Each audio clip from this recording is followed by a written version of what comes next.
Good morning friends, welcome to in my study channel study on the go. आज भूगोल की श्रृंखला में एक विशेष अध्याय पर्वत, पहाड़, पठार और मैदान के बारे में विस्तार पूर्वक अध्ययन करने की कोशिश करेंगे।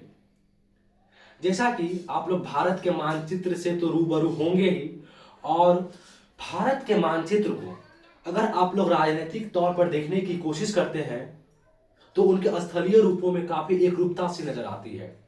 वहीं दूसरी तरफ भारत के मानचित्र को भौगोलिक तौर पर अगर आप देखते हैं तो उनके स्थलीय रूपों में काफी भिन्नताएं नजर आती है, और ये भिन्नताएं जो होती है विभिन्न स्थलाकृतियों के कारण होती है। सबसे पहले आप भारत के मानचित्र को देखने का प्रयास करेंगे, और इस मानचित्र में सबसे पहले हम लोग दिशा के निर्धारण के बारे में जानेंगे। ये जो सबसे ऊपर की दिशा होती है ये सबसे उत्तर दिशा कहलाती है, नॉर्थ। ये जो दिशा होती है ये दक्षिण अर्थात साउथ दिशा कहलाती है। ये दिशा जो होती है ईस्ट अर्थात पूर्व दिशा कहलाती है, और ये दिशा जो होती है वेस्ट अर्थात पश्चिम दिशा कहलाती है। और इसका एक सब डायरेक्शन भी होता है। नॉर्थ और ईस्ट के बीच जो डायरेक्शन है उसको नॉर्थ ईस्ट कहा जाता है। साउथ और ईस्ट के बीच जो डायरेक्शन है उसको साउथ ईस्ट कहा जाता है, और साउथ और वेस्ट के बीच में जो डायरेक्शन है उसको साउथ वेस्ट कहा जाता है, और नॉर्थ और वेस्ट के बीच में जो डायरेक्शन है उसको नॉर्थ वेस्ट कहा जाता है। आशा करता हूं कि आप डायरेक्शन के बारे में समझ गए होंगे। अब यह प्रश्न यह उठता है कि क्या भारत के संपूर्ण क्षेत्रफल पर क्या सिर्फ पर्वत का ही विस्तार है, या पठार का ही विस्तार है, या पहाड़ और मैदान का विस्तार है? नहीं, ऐसा बात नहीं है।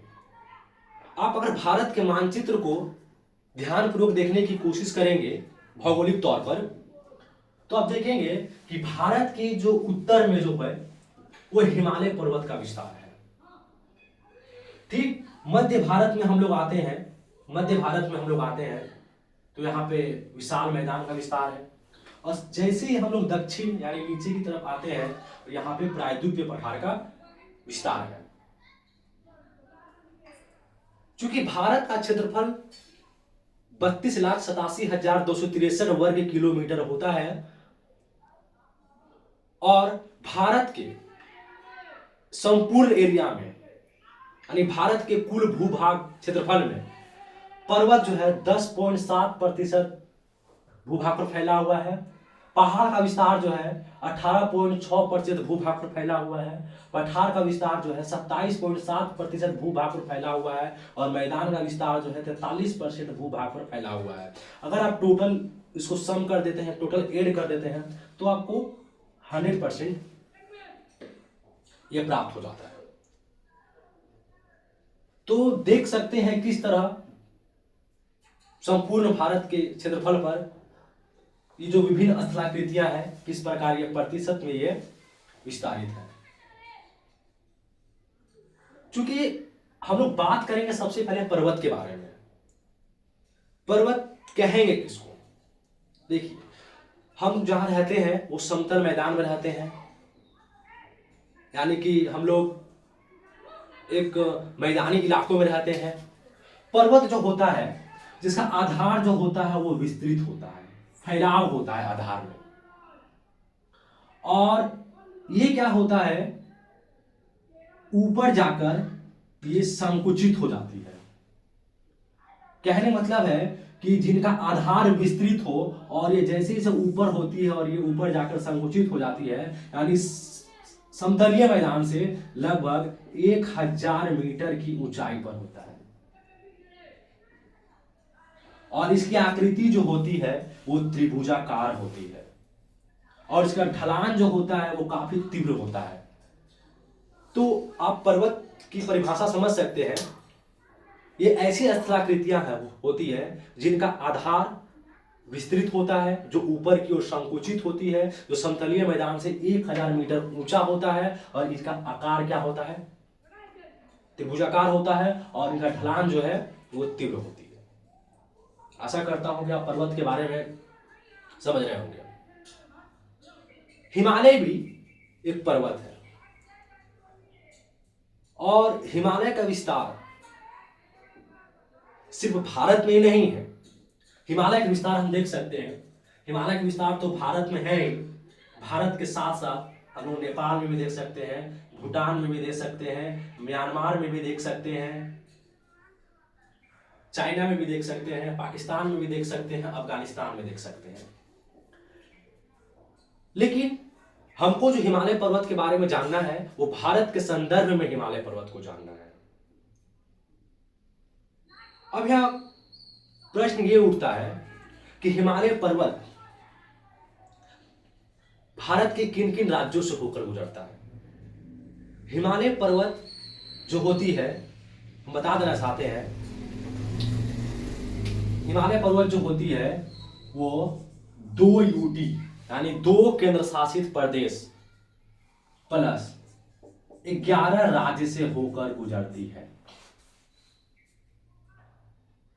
ठीक है, सबसे पहले बात करते हैं हम लोग हिमालय पर्वत के बारे में, फिर उसके बाद देखेंगे कौन कौन राज्यों से होकर गुजर रही है। हिमालय पर्वत जो होती है ये क्या होती है, इसका विस्तार जो माना जाता है वो पश्चिम से लेकर के पूरब तक, यानी कि पश्चिम में हिमालय का विस्तार जो होती है सिंधु नदी से लेकर के पूरब में अरुणाचल प्रदेश के ब्रह्मपुत्र नदी तक इनका विस्तार माना जाता है और यह लगभग 2400 किलोमीटर एरिया तक फैला हुआ है। कहने का मतलब अर्थात आप समझ सकते हैं हिमालय का विस्तार जो है पश्चिम में सिंधु नदी से लेकर के, पश्चिम में आप देख सकते हैं पश्चिम में सिंधु नदी से लेकर के पूरब में अरुणाचल प्रदेश के ब्रह्मपुत्र नदी तक ये फैला हुआ है। आप देख सकते हैं कि ये जो अरुणाचल प्रदेश में जो हिमालय जो यहाँ पूरब में जो गई हुई है, तो होता है क्या कि जैसे हिमालय पर्वत पश्चिम में पूरब की ओर जाता है तो हिमालय पर्वत क्या होती है ब्रह्मपुत्र नदी के पास एकाएक दक्षिण की ओर मुड़ जाती है। और जो हिमालय पर्वत दक्षिण की ओर मुड़ जाती है ना, वैसे हिमालय पर्वत को हम लोग पूर्वांचल हिमालय या उत्तर पूर्वी हिमालय भी कह सकते हैं। यानी जो हिमालय अरुणाचल प्रदेश के पास ब्रह्मपुत्र नदी घाटी के पास वो मुड़ जाती है दक्षिण की ओर, उस हिमालय को हम लोग पूर्वांचल पहाड़ी या उत्तर पूर्वी हिमालय के नाम से जानते हैं। यानी ये पोर्शन जो आप देख रहे हैं, इस पोर्शन को हम लोग उत्तर पूर्वी हिमालय या पूर्वांचल पहाड़ी के नाम से जानते हैं। आशा करता हूं कि आप चीजों को समझ पा रहे होंगे।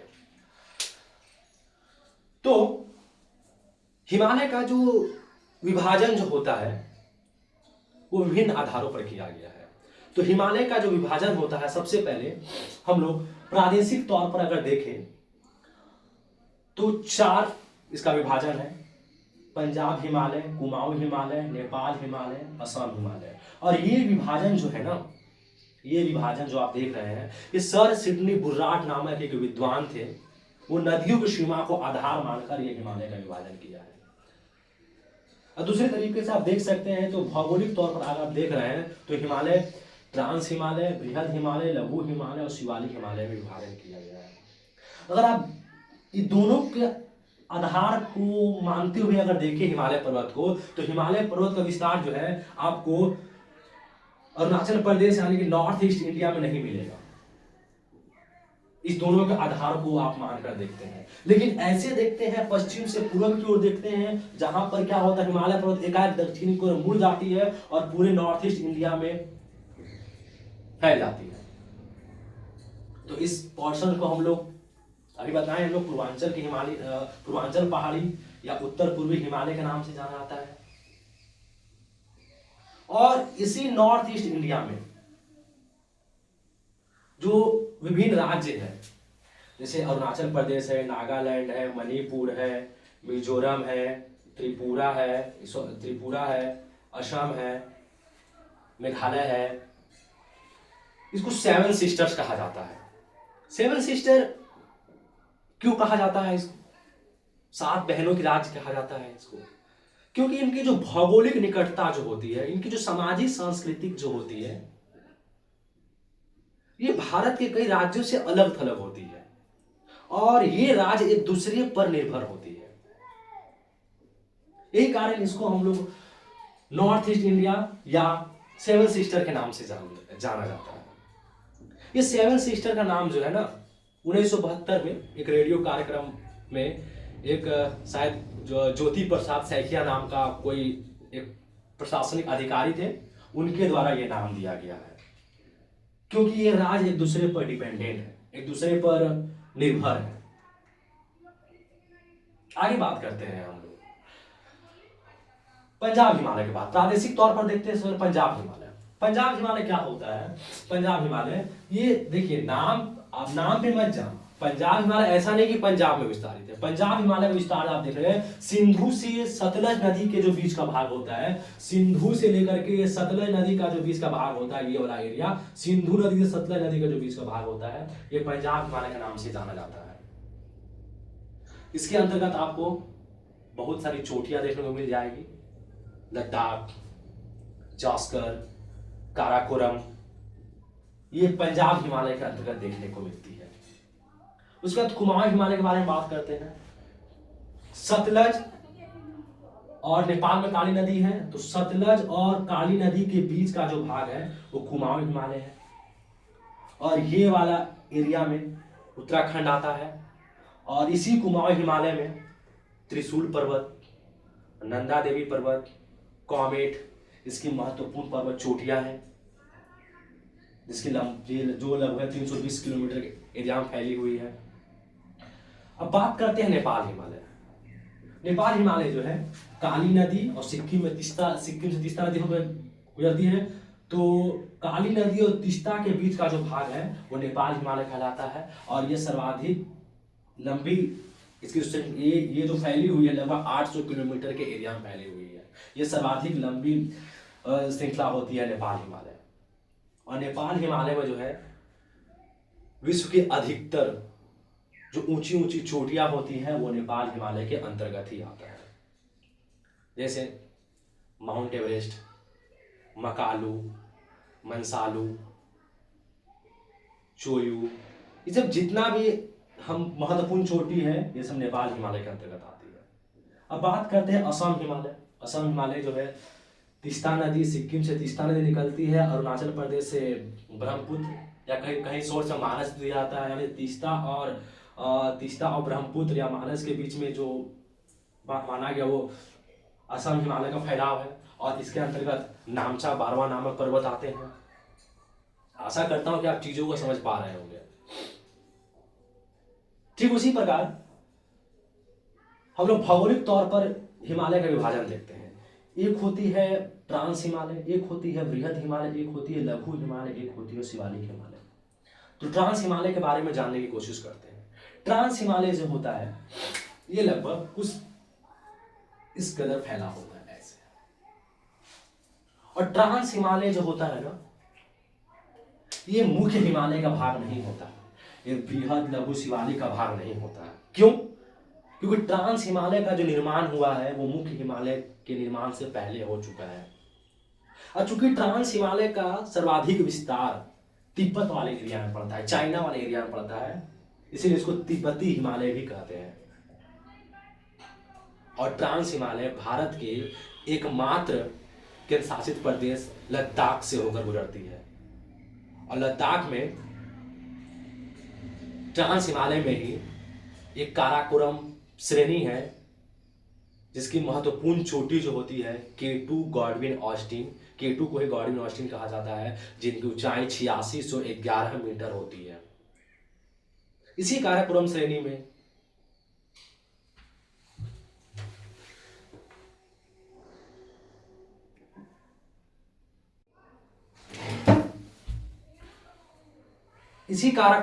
में K2 होती है।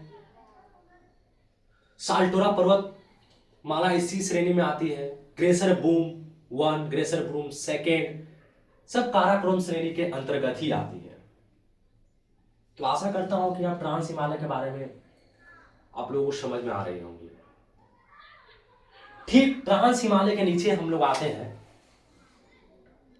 तो ट्रांस हिमालय के नीचे जो होता है ठीक उसके समानांतर बृहद हिमालय फैला होता है। और ये बृहद हिमालय जो है जम्मू कश्मीर, उत्तराखंड, ठीक है, नेपाल, सिक्किम, अरुणाचल प्रदेश में पूरी फैला हुआ है। तो जो बृहद हिमालय में जो होती है, विश्व की अधिकतर ऊंचाई वाली जो चोटियां होती है वो बृहद हिमालय के अंतर्गत आती है। आशा करता हूं कि आप चीजों को समझ पा रहे होंगे। जैसे इसी बृहद हिमालय में सिक्किम में एक चोटी है जिसका नाम है कंचनजंगा, जिसकी ऊंचाई जो होती है वो 8598 मीटर होती है। और अगर बात करें सीमा के बारे में बात करें तो कंचनजंगा जो होती है वो सिक्किम और नेपाल के बीच सीमा बनाती है। ठीक उसी प्रकार नेपाल में माउंट एवरेस्ट होती है जिनकी ऊंचाई 8848 मीटर होती है। ये क्या होती है, नेपाल और तिब्बत के बीच में क्या बनाती है, सीमा बनाती है। आशा करता हूं कि आप चीजों को समझ पा रहे होंगे। और दूसरी तरफ इस दोनों की चर्चा हम लोग बाद में करेंगे। सबसे पहले अभी हम थोड़ी देर पहले बताए हैं कि जो हिमालय पर्वत 2 यूटी और 11 राज्य से होकर गुजरता है। तो देखते हैं हम लोग 2 यूटी में कौन का, 2 यूटी में आते हैं आप लोग को जम्मू कश्मीर एंड लद्दाख, और 11 राज्य में हम लोग को आते हैं। तो 11 राज्य में बात करते हैं, एक 7 तो इधर का हो गया, 7 सिस्टर जिसको कहते हैं हम लोग, 7 तो हो गया ये। अब उसके बाद बात करते हैं हिमाचल प्रदेश, उत्तराखंड, सिक्किम और पश्चिम बंगाल।